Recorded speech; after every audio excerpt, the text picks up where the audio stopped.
Bueno, pues muy buenos días, gracias por acompañarnos en este ejercicio que hoy comenzamos para platicar en este espacio de amigos, de analistas, de especialistas en comunicación sobre cómo se está desarrollando este proceso electoral y bueno, pues primero tenemos que presentarnos para que sepan con quiénes van a estar conversando a través de las redes, a través del canal de YouTube. Y empiezo, Regina, pues para creo que te presentes, Regina Santiago, académica del Ibero, y Así que nos es. cuentes un poco qué estamos haciendo aquí. Bueno, soy académica del Ibero y ahora también, bueno, estoy como presidenta del Observatorio de Medios, OMSIM, ¿no? El OMSIM ya tiene, bueno, desde el 2006 realizando ejercicios de observación electoral enfocada básicamente al papel de los medios. ¿Qué están haciendo? ¿Cómo se comporta? Y si la gente está o no conforme con la manera en que los medios están manejando la información sobre el proceso electoral. Entonces, bueno, tuvimos un ejercicio especialmente exitoso en el 2012 porque ya incorporábamos desde entonces el papel de redes sociales. Nuestro primer ejercicio en el 2006 fue observar el proceso, digamos, del acompañamiento que hacía la universidad con su monitoreo a el entonces IFE, ¿no? Bien, en el 2009 ya nos centramos más nosotros en observar directamente el comportamiento de radio y televisión, pero en el 2012, justamente ya con las pláticas con Alex, con el grupo, con varios grupos, nos percatamos de que las redes sociales eran un fenómeno muy importante para observar y desde luego entonces en este 2015 lo incorporamos a nuestro proyecto. Alex nos estuvo acompañando y bueno, pues yo quisiera que nos contaras un poquito cuáles fueron las conclusiones que tuvimos. Sí, yo creo que fue una elección de primera experiencia. O sea, la primera elección de redes, yo diría, en la que las redes jugaron. La anterior había sido la elección de los blogs, ¿no? Y el surgimiento, digamos, de la idea del periodismo ciudadano. Y venía acompañado de fenómenos muy positivos como Internet necesario, cosas de empoderamiento y de presencia social como muy negativos, ¿no? Los linchamientos, todo. Entonces todo se prestaba para poder observar cuál iba a ser el papel, si iba a influir o no. Ya teníamos antecedentes en otras elecciones en Colombia, candidatos ampliamente ganadores en Facebook y ampliamente derrotados Perdedores en la urna, ¿no? Y esas relaciones son las que nos iban guiando. Saludos a Tanas Mocus. Tanas Mocus, que ganó en la provincia de Facebook, decía el presidente de Facebook. Y creo que el resultado fue observar muchos fenómenos que surgieron ahí, ¿no? Ya venían algunos como la falsificación de cuentas para desorientar a la gente, como la publicación de encuestas apócrifas, obviamente, su difusión, la aparición de la actividad robotizada, ¿no? El uso de robots para diseminar información. Y el trabajo fue ir detectando los actores que se involucraban, aquellos medios que terminaban citando fuentes que en realidad no existían. Y yo diría que era un Twitter diferente, más inocente, o sea, donde todavía... Sí, de eso ya no queda mucho. De eso ya no queda casi Ya no nada, queda y eso así es apasionante en esta ocasión, ¿no? Oye, Bueno, Alex, pero nada más, porque ya quienes nos están viendo evidentemente se enteraron que sabes de estos temas, pero preséntate también. Claro, Alex Rubio, y ya desde hace casi 6 años nos hemos dedicado a observar las redes sociales. Oye, y antes de seguirle, nada más que se presente Ivonne Melgar, que seguramente ustedes la conocen, conductora en Excelsior, columnista obligada en el periódico, bueno, en Excelsior TV, columnista obligada también en el periódico Excelsior, y una de las periodistas, esto lo digo yo porque no lo va a decir ella, que mejor conoce el sistema político mexicano porque le ha tocado verlo desde las entrañas en varias de las posiciones estratégicas. Gracias, Mario. Sí, bueno, buenos días, gracias por la invitación, Regina, y participar en este espacio de observación. En realidad yo tengo más experiencia en el reporteo, en el registro cotidiano del quehacer de los actores políticos, y tenemos la columna retrovisor en Excelsior desde pues ya 9 años, hace casi año y medio el seguimiento diario en Excelsior contuvo ya las cabezas del comportamiento de la prensa, y no me ha tocado de manera sistemática observar a los medios, porque soy parte de ellos, pero me parece que tenemos hoy una elección donde está esa tensión entre medios muy odiados, muy criticados, pero medios muy requeridos por los partidos, y en ese matiz creo que vamos a movernos ahora. Así es. Pero aquí hay un punto que menciona Ivonne y que es muy importante, el protagonismo de los medios. O sea, sí, ¿por qué en un momento dado puede surgir un observatorio como OMSIM y por qué puede involucrarse en estos procesos de observación electoral? Cuando OMSIM presenta su proyecto, pues nos encontramos con muchísimas organizaciones que su especialidad es vigilar el día de las elecciones, que estén bien instaladas las casillas, que no vaya a haber urnas raras, ese tipo de cosas que eran la forma tradicional de hacer trampa. Descubrimos que, bueno, pues todo se fue modernizando y sofisticando, y entonces ya teníamos la parte de hacer trampa a través de los medios y a través de las redes. Entonces yo creo que sí es muy importante para las personas que nos están escuchando hacer esta advertencia que nosotros hicimos a finales del proceso pasado. O sea, ¿qué hicimos el proceso pasado? Citamos poquito antes de las elecciones a una conferencia de prensa y pues lanzamos una campaña que se llamó No te enredes, hashtag no te enredes, jugando un poco, haciendo un poco el juego de palabras, precisamente para advertirles sobre la existencia de estas cuentas falsas en donde supuestamente Carmen Aristegui recomendaba el voto por alguien, o Denise Dresser atacaba a ciertos partidos, o el propio IFE se supone que tenía una cuenta totalmente falsa, que recomendaba encuestas también totalmente falsas, pero los que no eran falsos eran los políticos que retomaban esas encuestas para distribuirlas. Y yo agregaría nada más a eso, Regina. Yo creo que algo que ha cambiado en estos años es que si empezamos con el análisis de los medios y luego entramos al análisis de las redes, hoy estamos en el análisis de la circulación de la información, porque primero ya no está claro dónde empieza uno y dónde termina el otro, y lo que vamos a analizar en estos programas es cómo esta nueva dinámica de flujos de información cambia el debate público. Este proceso, por ejemplo, no sé si coinciden conmigo, no tendríamos desde el gran jefe Chichimeca, del que vamos a hablar en unos momentos, el shalala de la candidata del PRI, ¿cuántas historias durante esta elección no han salido a través de videos de YouTube, de grabaciones, de materiales que se van construyendo así, muchas veces con jugadores poco transparentes o absolutamente opacos, y que pueden incidir de alguna manera en el desarrollo de este proceso electoral, ¿no? Entonces, solamente un punto para cerrar, digamos, esta primera reflexión sobre lo que ha sido OMSIM y sobre su forma de hacer la observación electoral. Nosotros nos hemos enfocado mucho en subrayar algo de lo que estamos convencidos y que en algún momento hemos compartido también con otras organizaciones como Cosmos Ciudadano. Saludos a nuestros amigos de Cosmos Ciudadano, en donde sí queremos subrayar nuestra convicción de que las campañas sucias, de que las campañas, no las negativas, sino las sucias, estas de mentiras y estas de amenazas de muerte, etcétera, no reditúan. Entonces, inclusive creo que ya hay actores políticos que se están convenciendo de ello. Algunos empezaron en ese tono, en estas campañas, y dieron marcha atrás. Entonces, eso me parece una buena cosa que haya sucedido. Bueno, pues este es el tema, es lo que vamos a estar haciendo a lo largo de estos ejercicios semanales, quincenales. Por supuesto, será fundamental la participación de quienes nos ven a través de Twitter, a través de comentarios en el video. Aquí lo estamos leyendo. Entonces, si hay señales de vida. Ya nos acompañan algunos ahí, Cariba, Alberto, gracias, y aquí lo esperamos, participen sobre todo.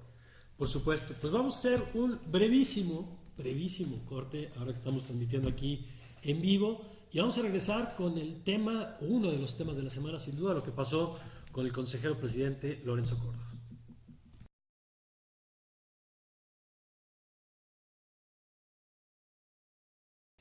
Ya aquí estamos, les decíamos que va a ser breve, pero la idea es justamente revisar lo que ha pasado en la semana. Y vos, no sé si quieras compartirnos, si es que hay alguien que no se ha enterado y nos está viendo, que es una combinación muy rara. Sí.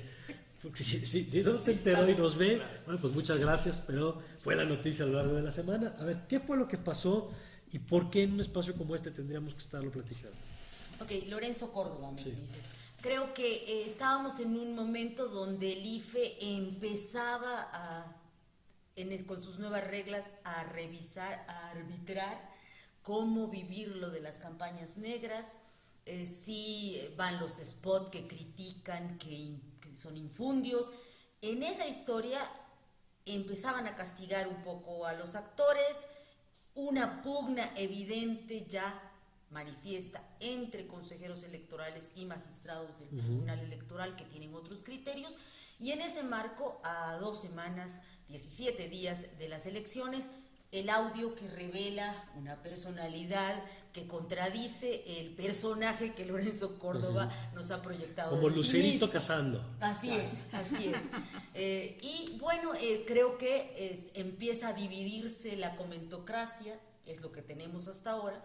Por un lado, nunca se había dado tan fuertemente actores muy significativos, Leo Zuckerman, el propio Carlos Puch, diciendo, primero hay que penalizar el espionaje y después nos vamos a la forma en que se proyectó Lorenzo Córdoba. Creo, de entrada, diría, actuaron muy tardíamente en el INE. ¿Tú crees que sí dejaron mucho tiempo? Yo creo que dejaron mucho tiempo y no explicaron esto que se ha señalado de que habría sido chantajeado Lorenzo Córdoba en la conversación con los dirigentes indígenas que estaban pues pidiendo el cambio de reglas y que eso lo molestó. Pero lo cierto es que creo que tenemos el caso de un consejero herido, de un presidente consejero herido, pero que nos remonta también a otros momentos donde cuestionar al árbitro, el árbitro vendido del fútbol, siempre ha sido importante. Claro. El invento de Luis Carlos Ugalde de decir que le servía el Bester Gordillo, creo que es un antecedente que nos marca, ¿no? En esta Regina. Mira, yo creo que eso es muy importante tenerlo en cuenta, o sea, que independientemente de quién esté sentado en la silla, va a haber este tipo de situaciones. Ahora, yo creo que es muy interesante reconstruir lo que se ha estado filtrando de qué pasó y cómo se dio.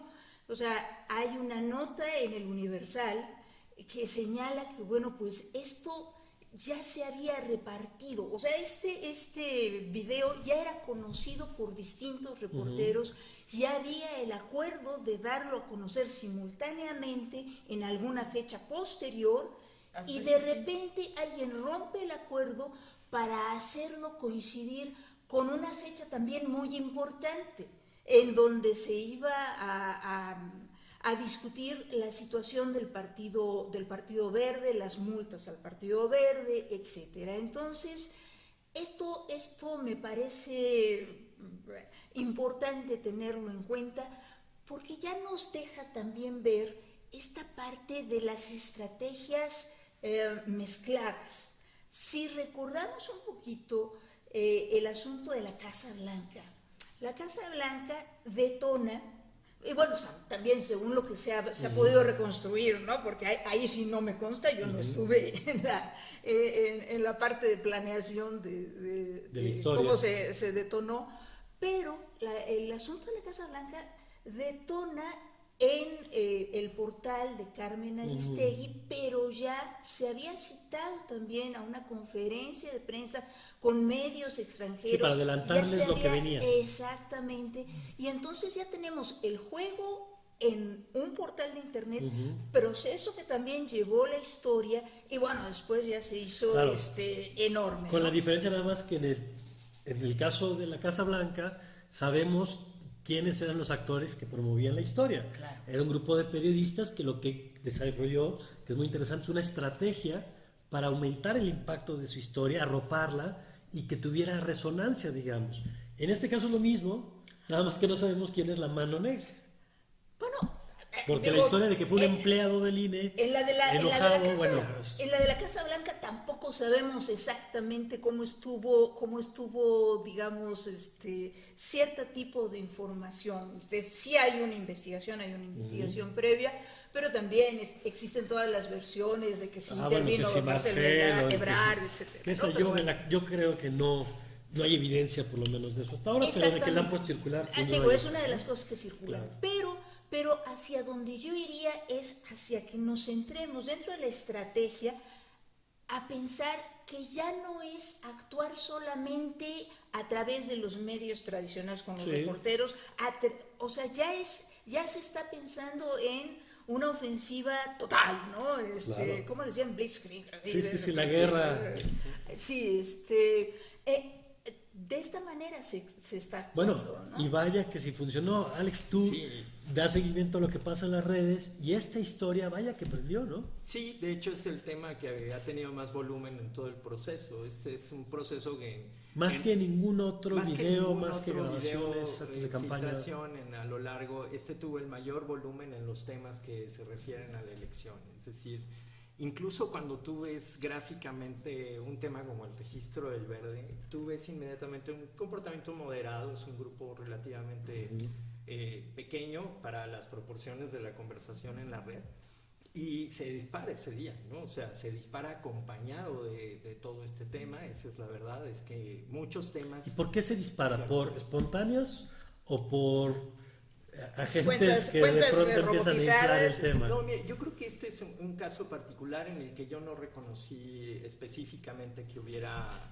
una cuestión como muy orquestada para sacar la cabeza. O sea, el tema era suficientemente oportuno, me parece. También estoy de acuerdo contigo que ahora tenemos Harry Oswald, tuiteros, ¿no? O sea, el tirador único, ¿no? Esa teoría es frágil, ¿no? Frente a cómo efectivamente se mueven los hashtags y todo eso. Yo quiero contextualizar dos cosas. Al final del día, entre los trend topics de ese día, Lorenzo Córdoba queda en el número 20. Es decir, tampoco... o sea, es el más político, pero la política sigue siendo... Parte de una esfera donde no todo el mundo está metido. En esa misma segmentación hay como un Twitter en el que se debate, que a algunos les sale más o menos caro. Por ejemplo, Fernando Belanzorán, de los primeros en levantar la mano y decir, hey, aquí lo importante es la grabación y vamos... La grabación ilegal, ¿no? Lo ilegal de la grabación. No, todos hemos dicho algo así en la vida y bueno, pues te sale caro porque en ese momento la sinergia es, que lo hemos vivido muchísimas veces, es vamos a darle. Claro. Porque eso es porque es políticamente incorrecto. Así es. ¿no? Y yo agregaría nada más a esto que están apuntando, la pregunta que siempre hay que hacerse en estos casos, ¿quién definió la agenda? ¿No? Bueno, pero también otra pregunta que yo creo que nos toca mucho. ¿Están los medios informando, haciendo las preguntas adecuadas hacia este tema? Bueno, esa es de las partes. Pero aquí lo que pasa interesante es, de todo el proceso electoral que hemos revisado, un actor que no sabemos quién es el que tuvo el mayor éxito. Así es. Y el que estableció los términos de la conversación. Porque si bien es cierto que parte del debate se enfocó en el respeto a la privacidad, como decía Ivonne, en redes sociales, por lo menos mi impresión, es que el tema era el contenido. Y ayer escuchaba a alguien en el radio, cosa que no comparto, diciendo, después de lo que nos dijo Lorenzo Córdoba, no nos dijo nada. No, claro, se lo dijo a la persona con la que estaba hablando, ¿no? Y ese es el asunto, ¿no? También hay que reconocer esto. Primero, el INE actúa, y esto es importante para estos fenómenos. Aquí se comete un delito que no es online. El delito no es tuitear, el delito es grabar. Sí. La acción consecuente es imponer una denuncia de carácter penal o legal. Esa acción también ocurre offline. ¿No? De modo que a veces pensamos que se tiene que actuar como en términos de desmentidos o de irse a pelear con todos los tuiteros que te acusan. En realidad, el delito cometido tuvo una vía de actuación que es la correcta, la que se tiene que hacer, y dentro de las redes va a haber una evolución, es un paradigma nuevo. O sea, nosotros no podemos esperar que instantáneamente la red se autorregule, pero si ustedes hoy leen los comentarios debajo del video original, el video posteado por John Doe, van a encontrar el efecto de la curva larga. Es decir, donde las opiniones empiezan a moderarse y donde el resultado de esta discusión pública se ve mejor, pero no es tan noticioso. ¿Y eso pasa siempre en todos los fenómenos? En general hay una larga curva en el que el tema se va diluyendo, los expertos lo toman, pero los medios operan más instantáneamente que las redes, aunque las redes son más explosivas de inicio. El tema para hoy ya no lo pones ya va a la página 25, ¿no? En cambio, acá sigue un hilo, los hilos que iniciaron Carlos Puig, los hilos que... Esa reflexión ahí sigue. Por ahí siguen, ¿no? Y yo ahí sí diría que, a diferencia de otros personajes que estuvieron en el centro de escándalos sustentados en el espionaje, sí observo en Lorenzo Córdoba un efecto teflón. Sí creo que no hay un voto, no hay democracia aquí en las opiniones, y que sí lo blindaron, la comentocracia de élite, sí logró poner en el centro, decir, eso es lo peor que tiene el árbitro electoral, pues no es nada, ni es ratero, ni está haciendo cochupos, ni está vendido a un partido. Si eso es lo peor que le encontraron, como que puede estar tranquilo. Creo que hay cierta, en la parte de la élite, como que se sembró esa idea. Obviamente le van a seguir pegando, pero claro, por ahí va, ¿no? Interesantes las diferencias entre los círculos o entre las opiniones de los diferentes grupos. Vamos a hacer una brevísima pausa y regresamos con otro tema de la agenda que llegó, creo que para quedarse las próximas semanas por lo menos. ¿Qué pasa con el Bronco, los medios, las encuestas? De eso platicamos.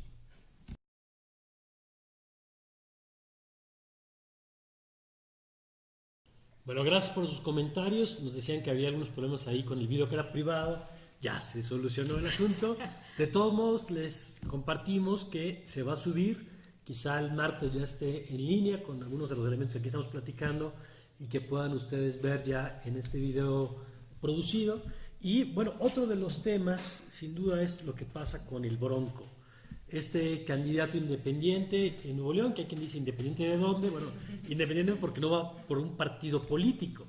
Eso no quiere decir que no haya tenido una militancia priista conocida, que haya sido presidente municipal, todo eso ya lo sabemos, pero la figura independiente quiere decir no va por un partido político. Ya si eso es bueno o es malo, pues que cada quien juzgue. Pero ha sido sin duda, Regina, uno de los fenómenos más interesantes.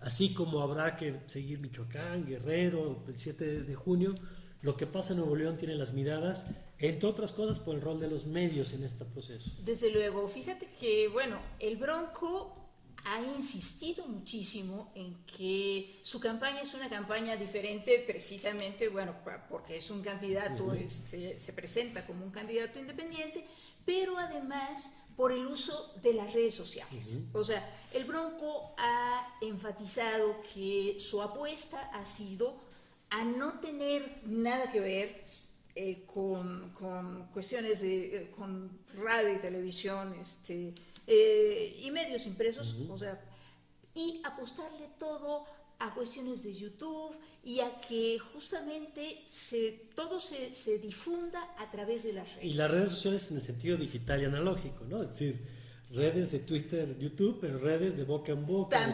También esa parte, o sea, todo ese concepto de redes, pero de alguna manera sí apostándole mucho a la parte digital, ¿no? Entonces, en ese sentido, bueno, esta semana también volvió a estar en el centro de atención. A pesar de que el Bronco dice que no habla mucho con los medios tradicionales, sí da muchas entrevistas, porque ha sido un fenómeno muy seguido por los medios, ha sido muy atractivo, inclusive por medios extranjeros. O sea, el fenómeno del Bronco ha estado con reportajes especiales en Univisión, con notas del Wall Street Journal, o sea, sí centra la atención, ¿no? Entonces, en ese sentido, yo creo que sí tendremos que estar conscientes de que hay un antes y después en relación con la forma de hacer campaña, la forma de hacer política con relación a lo que ha estado haciendo el Bronco, ¿no? ¿Cómo lo ven? Mira, yo tuve una experiencia, escribí una columna hace como 3-4 semanas, los sábados sale mi columna, y que decía las candidatas gobernadoras, y hablaba de la importancia que podía tener y cada una de las aspirantes, con Álvarez, por supuesto, Sonora, candidata del PRI en Nuevo León para gobernadora, como una de las más probables. creo que nunca me había ido tan mal en redes como esa vez. Los seguidores del Bronco, bueno, se enojaron muchísimo. Obviamente te dicen que estás vendida, que estás comprada, pero me llamó mucho la atención la porra en redes. Y yo diría dos cosas nada más con el Bronco, que esta sí ha sido una elección de muchos personajes, es decir, esto de poder oír cómo hablan en corto, de si le piden una ayuda a un empresario, en el caso de Claudia Pavlovich, del chalalá de la propia Ivonne Álvarez, te proyecta más a los personajes más allá del marketing que les mandan a hacer. Entonces, esto es muy importante, por un lado. Y por otro, sí una aspiración que siempre se tiene del círculo de lo políticamente correcto, de que hay un bueno. Y creo que en el Bronco se ha puesto al bueno. El bueno de Bronco es el modelo del Podemos mexicano que podríamos tener en 2018 con un candidato ciudadano, y la importancia de la sospecha de las encuestas cuchareadas de un medio muy importante que es el Norte y Reforma, que tienen un poder impresionante en Nuevo León y que sería la que le está dando la posibilidad de triunfar. Sí, yo agregaría además, ahorita vamos contigo, Alex, para que nos cuentes qué has visto de la conversación, pero el papel de los medios aquí, porque es curioso, la candidata del PRI vinculada al grupo Multimedios, ¿no? Milenio, donde participó, donde trabajó en ese canal. Así es. Y la apuesta del periódico Reforma del Norte por el Bronco abiertamente. En sus espacios editoriales, incluso creo que hoy René Delgado también vuelve a hablar del tema, y lo hemos visto en la cobertura a lo largo de estas semanas, que genera también un debate sobre si los medios deben o no deben cargar esa postura. Yo en lo personal soy más de esta visión de los medios como Estados Unidos, que en los procesos electorales se vale de pronto decir, oigan, yo creo que esta persona es la mejor para este cargo.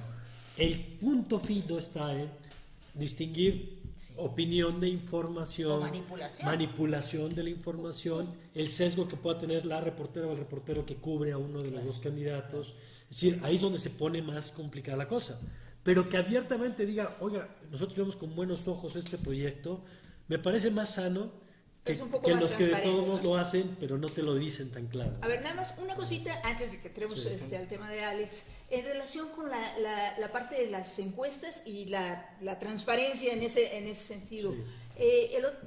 El viernes, justamente escuchando el noticiero de Gómez Leiva, apuntaba hacia el asunto de las encuestas y decía, bueno, aquí sí tenemos una situación en donde alguien va a quedar en ridículo. Sí, claro. Recordaba justamente que en el 2012 todas las encuestadoras quedaron en ridículo, salvo creo que la de Covarrubias, ¿no? Pero que más o menos se acercó a cómo estuvo el resultado final.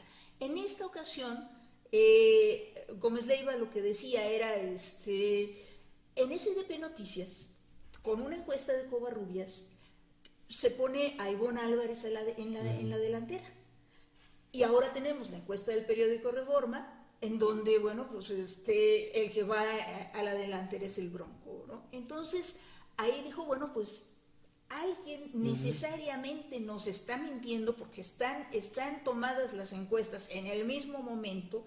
Y entonces, bueno, entró una llamada con Federico Arriola precisamente para echarle a su contrincante, ¿no? Entonces, ¿qué es quién?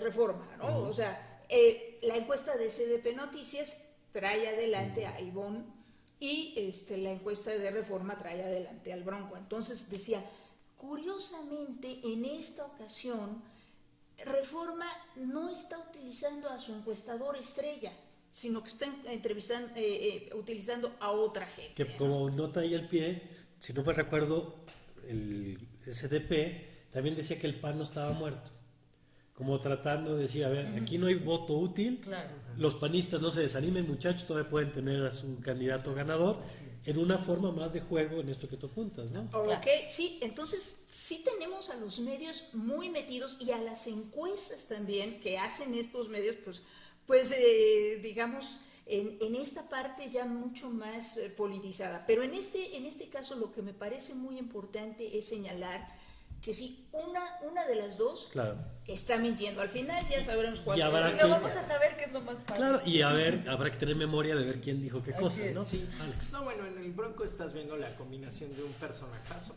¿no? O sea, un personaje hecho para las redes, ¿no? Bien diseñado, con sus dichos, sus frases, sus cosas fuertes. con una cosa muy bien estructurada, o sea, quizá de los pocos que tienen un perfil muy bien hecho en Wikipedia. Eso te sube el posicionamiento en buscadores bestial. Si hoy tú buscas al Bronco, ves su página, cosa que casi no ocurre con los políticos, normalmente ves el escándalo, ¿no? Primero, de modo que haya de entrada una estructura de información bien pensada, bien hecha. Segundo, lo que tú dices, la burbuja, que a veces puede confundirnos, ¿no? Obviamente, los brigadistas digitales existen, ¿no? No tendrían por qué no existir. Quizá el único tema es que no entran en los gastos de campaña declarados. Eso será una discusión del 2018, yo creo. Pero es un personaje bien construido, que usa bien las redes, que tiene leales y sabe usar las redes como fuente para los diarios. Y esta es una estrategia que casi ningún candidato realmente está utilizando. Sacar las primicias bien en Twitter para jalar la entrevista, ¿no? Para decir, aquí tengo carnita, ¿no? Bueno, oye, y entonces quienes golpearon a Ivonne no eran bots, sino, o criticaron a Ivonne, no eran bots, sino era parte de esta estructura de los brigadistas. Bueno, sí, o una combinación de... Pues sí puede ser. Bueno, vamos a hacer... Yo sentí que eran reales. Sí, estaban muy enojados. Estaban prendidos, la banda anda prendida. Bueno, vamos a hacer una última pausa. Regresamos con otros temas, la violencia, el proceso electoral. En este ejercicio que estamos haciendo, le recuerdo que usted puede participar en el canal de YouTube con sus comentarios, en redes sociales. Vamos a mejorar este ejercicio, por supuesto. Hoy estamos empezando. Necesitamos sus sugerencias. Tendremos atención a sus sugerencias, a sus comentarios, y recuperaremos, por supuesto, todo lo que nos está escribiendo en estos momentos. Vamos a la pausa y volvemos.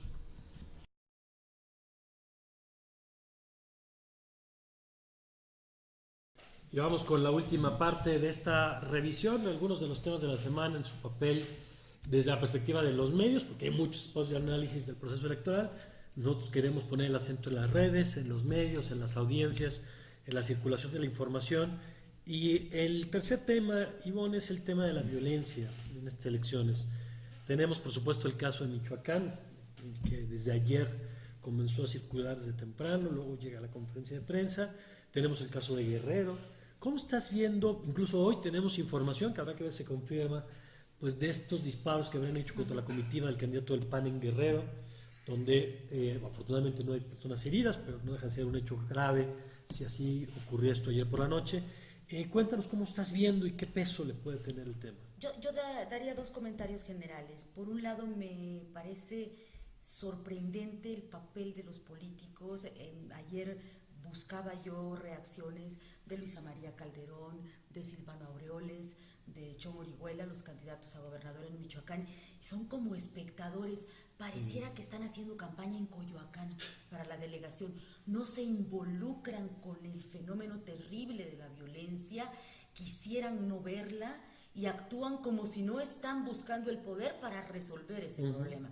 Y el otro comentario que yo diría que es muy importante para mí, el papel que hizo Andrés Manuel López Obrador cuando para el discurso de la CETEG de no hacer elecciones en Guerrero.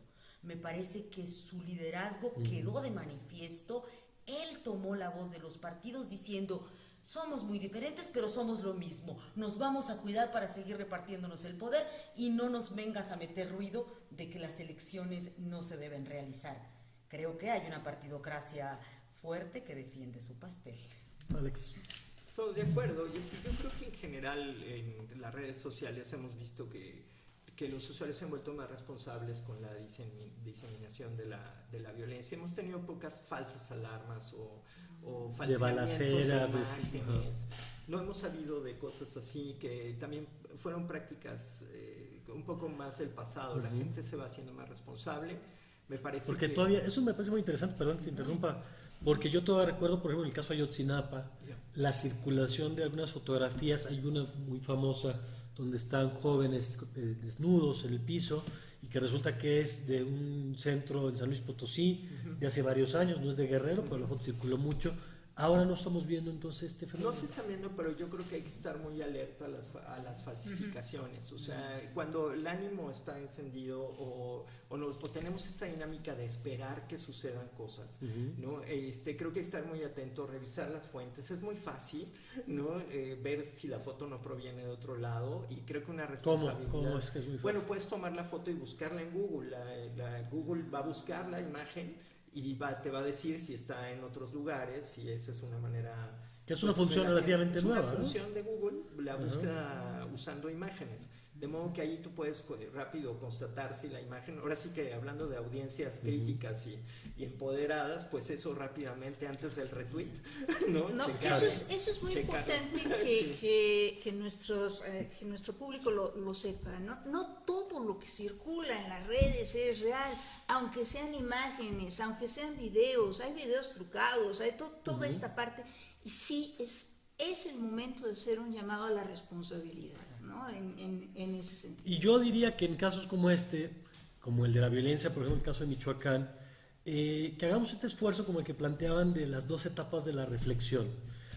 Hay las redes en este momento, yo estuve escribiendo sobre el tema la mañana y me tundían también cuando planteas el asunto de que los medios, por ejemplo, deben ser críticos en la reproducción de los mensajes oficiales. Claro. O sea, cuando tú dices asesina, bueno, no, eliminan, como dice el Universal, eliminan a 43 o acaban con sicarios.